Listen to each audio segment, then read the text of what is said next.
Hi everyone, welcome back to our channel. అందరూ ఎలా ఉన్నారండి? బాగున్నారా? మేము కూడా చాలా బాగున్నాము. ఇక్కడున్నాను అంటే న్యాచురల్స్లో ఐబ్రోస్ చేయించుకుంటాకు వచ్చాను. అది కూడా నైట్ 9:30 అవుతుంది. అన్ని చోట్ల ట్రై చేసి ఎక్కడా లేదనమాట. ఇంకా న్యాచురల్స్లో మాత్రమే ఉంది. ఈయనేమో టికెట్ అవుతుందో అవ్వదో తెలియదు అన్నట్టుగా కన్ఫర్మ్ చేయలేదు అమ్మ వాళ్ళ ఇంటికి వెళ్ళడానికి. ఇంకా లాస్ట్లో కన్ఫర్మ్ అయిపోయింది అని చెప్పిన తర్వాత అయితే స్టార్ట్ అయ్యాను ఐబ్రోస్కి. ఫస్ట్ అయితే ఐబ్రోస్ చేయించేసుకున్నాను, కానీ పక్కన వాళ్ళు హెయిర్ మసాజ్ చేయించుకుంటున్నారు.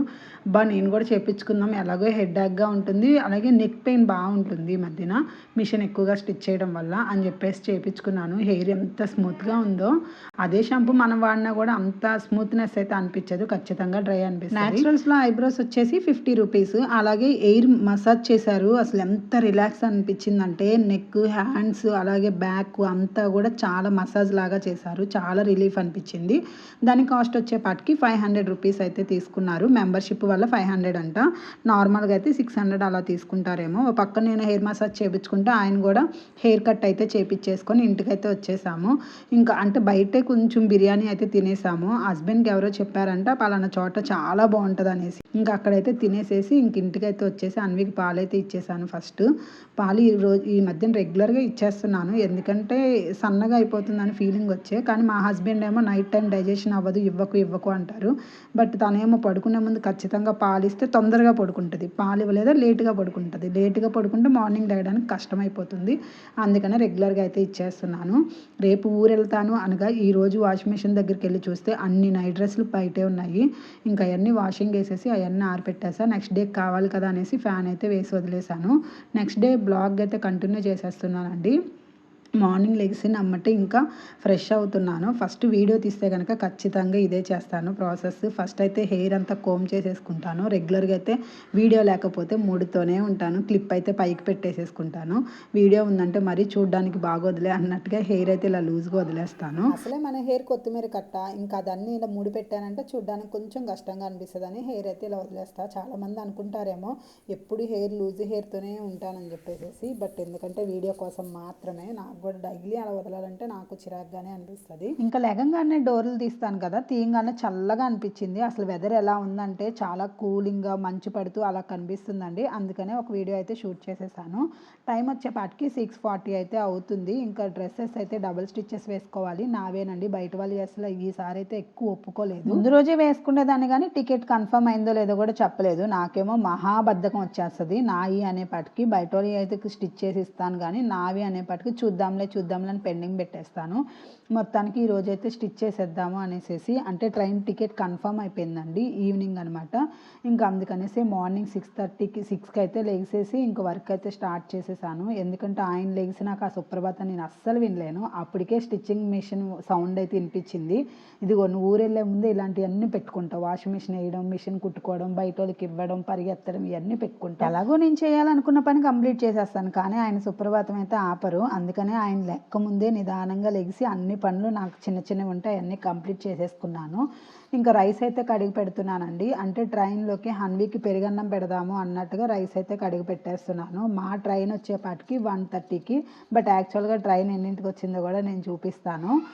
1:30కి ట్రైన్ అనమాట. ఇంకా మార్నింగ్ అందుకే 6కి లెగిసి నిదానంగా కానిద్దాము, నాకు వీడియో కూడా మంచిగా వస్తుంది కదా అన్న ఒక ఒపీనియన్తోనైతే కొంచెం తొందరగా అయితే లేచాను, ట్రైన్లో నిద్రపోదాము అనేసి. బట్ ట్రైన్లో ఇంకోటి అనమాట, చెప్తాను నిదానంగా అన్నీ. అయితే బట్టలన్నీ కూడా సదిరేస్తున్నాను. ఈసారి శారీస్ కొన్ని ఇక్కడ ఉన్నాయి, నేను మొన్న తీసుకొచ్చినవి, అవి అయితే అమ్మ వాళ్ళ ఇంటికాడ పెట్టేద్దామని అవి కూడా సదిరేస్తున్నా. కానీ సూట్ కేసు చిన్నది అయిపోయింది ఈసారి, ఎందుకంటే అక్కడ పెట్టేసేవి ఎక్కువ తీసుకొస్తున్నాను. మామూలుగా అక్కడ రెగ్యులర్గా వేసుకునే కన్నా అక్కడ పెట్టేసేవి ఎక్కువ కాబట్టి సరిపోలేదు నాకు, కానీ అలాగే అడ్జస్ట్ చేసేసాను. కానీ ఇలా ఊరెళ్ళినప్పుడు ఏది ఎక్కడుంది ఏంటి అనేది ఎత్తుక్కోవడమే ఎక్కువైపోతుంది. నేను అప్పుడప్పుడు వాషింగ్ మిషన్ వేసాను కాబట్టి కొన్ని బట్టలు అయితే తడిగానే ఉన్నాయండి. ఇంకా ఫ్యాన్ కింద ఆరబెట్టేసేసి అయితే వేసేసాను. ఇంక ఇవన్నీ అయితే నాయి సదిరేసాను. ఇంకా హన్విగాడి ఉన్నాయి, ఏం పెట్టాలా ఏంటో అర్థం కాదు వాడికైతే, ఎందుకంటే లెగ్గిన్స్ అన్నీ అసలు లేకనే కనిపించలేదు. ఏంటని చెప్తే అన్నీ వాషింగ్లోనే ఉన్నాయి. ఇంకా అవన్నీ కూడా వేసేసి హన్విగాడి కూడా సదిరేసాను. మొత్తానికి ఒక్క ఫ్రాకే వాడికి ఒక సైడ్ వచ్చేసేసింది. అది కూడా బర్త్డే ఫ్రాక్ ఒకసారి వేసాను అన్నాను కదా, అది మేబీ భోగి పళ్ళు పోసిన రోజు కానీ లేకపోతే పెద్ద పండగ కానీ. ఇంకో లంగా జాకెట్ కూడా ఎక్స్ట్రా పెట్టుకున్నాను, అందువల్ల ఆ రెండింటికి వన్ సైడ్ అయితే సరిపోయింది. ఏం చేయాలో అస్సలు అర్థం కాలేదు. అందుకని ఇంకా గౌన్లు టైప్ అలాగేం పెట్టుకోకుండా ఓన్లీ టీషర్ట్స్, లెగ్గిన్స్, షార్ట్సే ఎక్కువ పెట్టాను. రెగ్యులర్గా అక్కడ ఎక్కువ ఆడిద్ది కాబట్టి ఫ్రాక్స్ కన్నా లెగ్గిన్స్ టీ షర్ట్సే బెటర్ అనిపించింది. తను బయట ఆడుకుంటుంది కాబట్టి ఇంకా అవి అయితే ప్యాక్ చేసేసాను. ఇంకా జిప్పు కూడా పట్టట్లేదు, చాలా కష్టపడి మొత్తానికి అయితే వేసేసాను. ఎందుకంటే అటు నుండి వచ్చినప్పుడు కొంచెం ఖాళీగానే రావచ్చు, శారీస్ అనేది అక్కడ పెట్టేస్తాను కాబట్టి అంతలాగా ఇబ్బంది పడాల్సిన పని ఉండదు.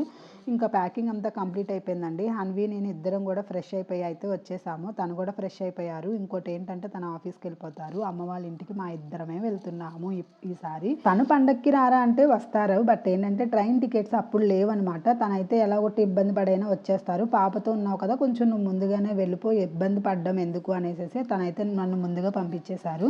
ఇంకా హన్వీని నేనే అండి కాబట్టి హన్వీకి అన్ని స్నాక్స్ ఫుడ్ అన్నీ పెట్టుకోవాలి. ఎందుకంటే తను ఉంటే కనుక ట్రైన్ ఎక్కడైనా ఆగినా మేబీ దిగినా ఏదైనా వచ్చినా కూడా తను ఈజీగా కూడా తీసేసుకుంటారు. నాకెందుకో భయంగా అనిపిస్తుంది. అందుకని ముందే అన్ని బిస్కెట్ ప్యాకెట్స్ అలాగే కుకుంబర్ ఇవన్నీ కూడా ప్యాక్ చేసేసుకొని పెట్టేసుకున్నాను. ఇంకా పెరుగన్నమే పెట్టుకుంటున్నాను. ముందు రోజు కూడా బిర్యానీ తిన్నాము, సరిగ్గా ఫుడ్ అనేది సరిగ్గా ఈ మధ్యన తీసుకోవట్లా, బాడీ హీట్ కూడా బాగా అయిపోయింది. అందుకనేసి ఇంకా పెరుగన్నమే మంచిగా కలిపేసేసి తనకైతే బాక్స్ పెట్టేశాను. మామూలుగా నార్మల్ చిన్న బ్యాగ్ బయటికి తీసుకెళ్తాను కదా, దాంట్లో అయితే పెట్టేసుకున్నా.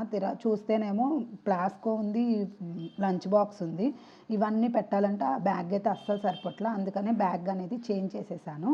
ఇంకా షింక్లో కొన్ని ప్లేట్స్ అలాగే గిన్నెలు ఉంటే అవి అయితే క్లీన్ చేసేస్తున్నాను. చిన్నవి అయితే క్లీన్ చేస్తున్నా. పాల గిన్నె పెరుగు గిన్నె అయితే తనకే వదిలేసాను. ఆఫీస్ నుండి వచ్చినాక నువ్వు క్లీన్ చేసే టైం లేదని చెప్పేసి, ఎందుకంటే ఇప్పుడు అవి క్లీన్ చేసుకుంటూ కూర్చుంటే నాకు కూడా టైం అయిపోతుంది. ఇంకా అవన్నీ క్లీన్ చేసేసిన తర్వాత ఆల్రెడీ ఒకరికి బట్టలు ఇవ్వాల్సినవి ఉన్నాయండి. చెప్పాను కదా మా ఆయన సుప్రభాతం స్టార్ట్ చేస్తారని, అవి అయితే ముందే ఇచ్చేసి వచ్చేసాను. తను వాష్రూమ్లో స్నానానికి వెళ్ళారు, నేనైతే అవి ఇచ్చేసి వచ్చేసాను. వన్స్ వచ్చేసిన తర్వాత బ్యాగ్ అనేది చేంజ్ చేసుకుంటున్నా. ఆ చిన్న బ్యాగ్ సరిపోలేదని. అలాగే ఈసారి ట్రైప్యాడ్ తీసుకెళ్దాము, అమ్మ ఎలాగో ఇంట్లోనే ఉంటుంది కాబట్టి అక్కడ కొంచెం వీడియోస్ ఎక్కువ తీయడానికి ట్రై చేద్దాము. ట్రైప్యాడ్ అయితే ఇప్పుడు ఆల్రెడీ సూట్ కేస్ జిప్పే పట్టలేదు, ఇంకా దాంట్లో పెట్టాలంటే అవ్వదు, బ్యాగ్లోనే పెట్టాలి కదా అనేసి ఈసారి ఈ బ్యాగ్ అయితే తీసుకొస్తున్నాను. ఇంకా అన్నీ అయితే ప్యాకింగ్ అయితే చేసేసుకున్నాను. లాస్ట్లో ఇంకా కుకుంబర్ అయితే చేస్తున్నానండి. తనకు ఆఫీస్ వర్క్ ఏదో కొంచెం ఉంటే తను కూర్చొని చేసుకుంటున్నారు. ఇంతకీ ట్రైన్ వచ్చేపాటికి మేము వెళ్తేనే ఏందో మరి అర్థం కాదు. మేము వెళ్ళే ట్రైన్ లేట్గా వస్తాయో లేకపోతే లేట్గా వచ్చిన ట్రైన్లు మేము ఎంచుకుంటామో అర్థం కాదు. 1:30 ట్రైన్ నాకు వచ్చి 5:30కి వచ్చిందండి. నిజంగా 5:30కి వచ్చింది. ఇంకా తినేమన్నారంటే నేను స్టార్ట్ అవ్వడం 2కి స్టార్ట్ అయ్యాను. ఎందుకంటే అక్కడికి వెళ్ళేపాటికి 4:30 అవుతుంది ట్రాఫిక్ వల్ల. ఎగ్మోర్లు అనమాట నా ట్రైను. అందుకనేసి తను వస్తున్నారేమో వెనకమాల అనుకున్న, క్యాబ్లో కూడా నన్ను ఒక్కళ్ళనే పంపించారు ట్రైన్ ఎక్కించడానికి. కానీ అప్పటికి నాకు హోప్స్ ఉండే వెనకమాల ఎక్కడైనా బైక్తో వస్తారు. ఇంతవరకు నేను ఒక్కదాన్ని జర్నీ చేశాను కానీ బట్ ట్రైన్ తను వచ్చి ఎక్కిస్తేనే వెళ్ళేదాన్ని. సింగిల్గా ఇంటికాడ నుంచి అయితే ఎప్పుడూ వెళ్ళలేదు. కానీ ఇంకేం చేస్తాం, తప్పదు కదా అనేసుకున్నాను. కానీ ఒక చిన్న హోపు, కారు వెనకమాల తను వస్తున్నారు అనేసి 2-3 సార్లు ఫోన్ మాట్లాడితే బైక్ సౌండ్ వస్తూనే ఉంది. ఇంకా ఆఫీస్కి వెళ్ళలేదంటే వెళ్తున్నా అంటే నిజంగా వచ్చేస్తున్నారేమో అనుకున్నాను. తీరా అక్కడికి వెళ్ళిపోయినాక నేను మళ్ళీ కాల్ చేస్తే ఆఫీస్ వాళ్ళ వాయిస్లు అయితే వినిపిస్తున్నాయి. ఓకే తను వెళ్ళిపోయారు, ఇంకా నేను ఒక్కదాన్నే వెళ్ళాలి అని చెప్పేసి ధైర్యం చేసుకున్నా. 1 వీక్ కావాల్సిన స్నాక్స్ అన్నీ కొనేసేసి బ్యాగ్లో అయితే ప్యాక్ చేసేసుకున్నా. ట్రైన్ అయితే ఇంకా రాలేదండి. టైం అయితే 4 అయిపోయింది. ఇంకా హాఫ్ అన్ అవర్లో అయితే వచ్చింది అన్నారు. నేను 4:30కి ఎక్కితే యాక్చువల్గా నాది 1:30ది. నైట్ 8కి అయితే దిగిపోతాను. 8కి దిగిపోయి ఇంటికి వెళ్ళేపాటికి 9:30 నైట్కే వెళ్ళిపోతాను అని ఫిక్స్ అయిపోయాను.